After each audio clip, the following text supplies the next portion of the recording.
আপনি 21শে জানুয়ারি Indian secular ফ্রন্টের উদ্যোগে কলকাতা শহীদ মিনার ময়দানে অধিকারের মহাসমাবেশে যাবেন, না আপনার হিয়ারিংয়ের ডাক পড়েছে ব্লকে যাবেন, এই নিয়ে অনেকে দ্বিধাদ্বন্দ্বের মধ্যে ভুগছে।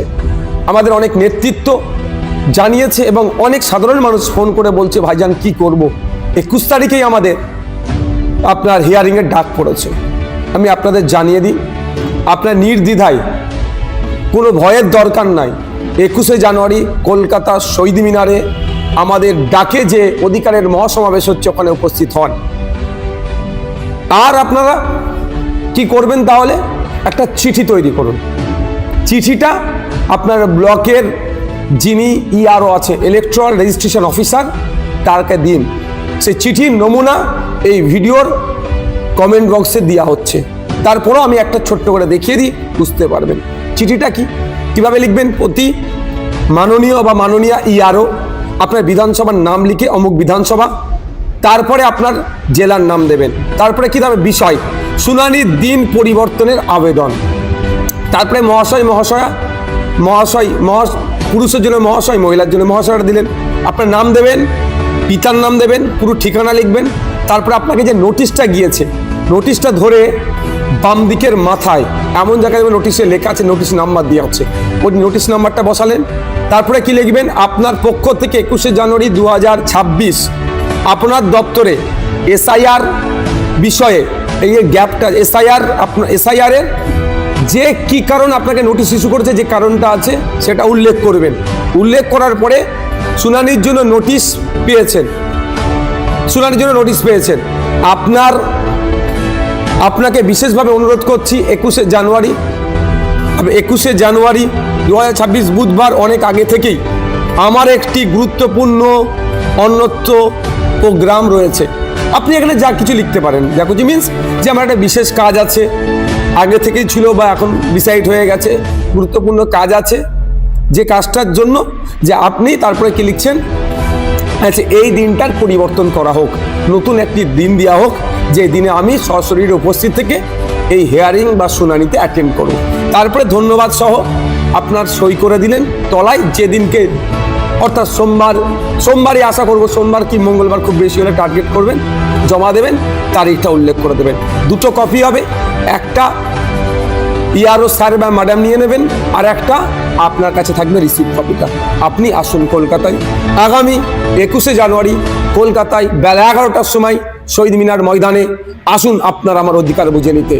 ফেক এসটি/এসসি সার্টিফিকেটের নামে যেভাবে প্রকৃত এসটি/এসসিরা বঞ্চিত হচ্ছে, এই হয়রানি বন্ধের জন্য, নতুন ওবিসি সার্টিফিকেট দিয়ে মমতা ব্যানার্জি যেভাবে মুসলিম সম্প্রদায়ের সাথে দ্বিচারিতা করছে, বৈষম্য করছে, এটা বন্ধের জন্য, ওয়াকফ সংশোধনী আইন প্রত্যাহারের জন্য, আর সর্বোপরি এসআইআর এর নামে রাজ্য জুড়ে যেভাবে অহেতুক ভোটারদেরকে হয়রানি আতঙ্কিত করা হচ্ছে, এটা বন্ধের জন্য, এবং সাথে সাথে স্কুল সহ মাদ্রাসা শিক্ষা প্রতিষ্ঠানগুলো শিক্ষক শূন্য অবস্থায় চলছে, পর্যাপ্ত পরিমাণে শিক্ষকদের শিক্ষার পরিবেশ করিয়ে নিয়ে আসা হোক, এবং যে নয়া শ্রমকোড নিয়ে এসে কেন্দ্রের বিজেপি সরকার শ্রমজীবী মানুষদেরকে শোষণ করছে, সেটা বন্ধের জন্য, এবং যে শিক্ষিত বেকার যুবকদের হাতে কাজ তুলে দেওয়ার লক্ষ্যে এই ধরনের 11-10টা পয়েন্টের ওপরে সব আরো পয়েন্টে আলোচনা হবে।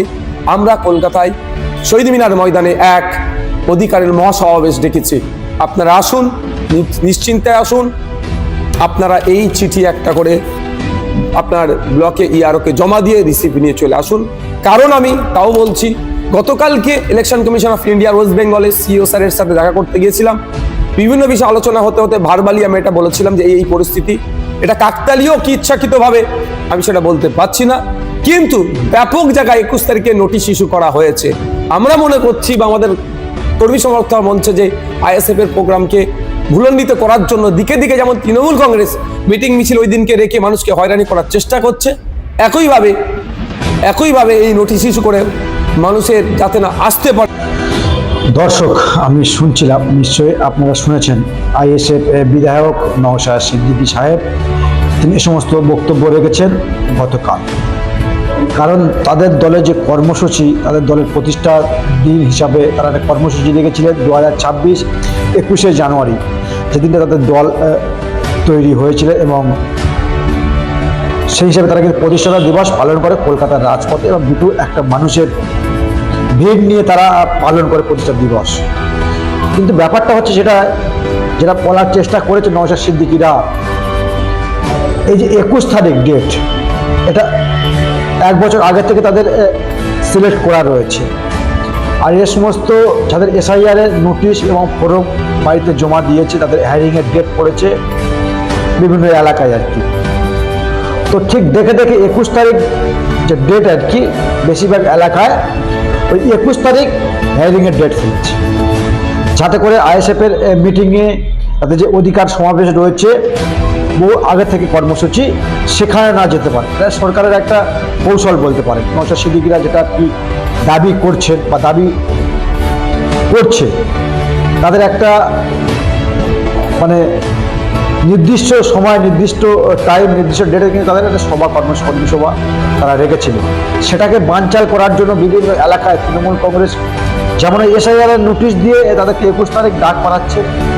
দ্বিতীয়ত অপরদিকে লক্ষ্য করলে আমরা বুঝতেই পারবো, বা নওশাদ সিদ্দিকীরা সে কথাই বললে, বিভিন্ন এলাকায় তৃণমূলের মিটিং ফেলছে ওই 21শে জানুয়ারি, বিভিন্ন কর্মসূচি, বিভিন্ন অনুষ্ঠান, যাতে করে ISF এর যারা কর্মী রয়েছে বা বঞ্চিত মানুষ যারা রয়েছে তারা কলকাতা যাবে বলে ঠিক করেছে, তারা অ্যাকচুয়ালি তাদের যেতে দেওয়া যাবে না।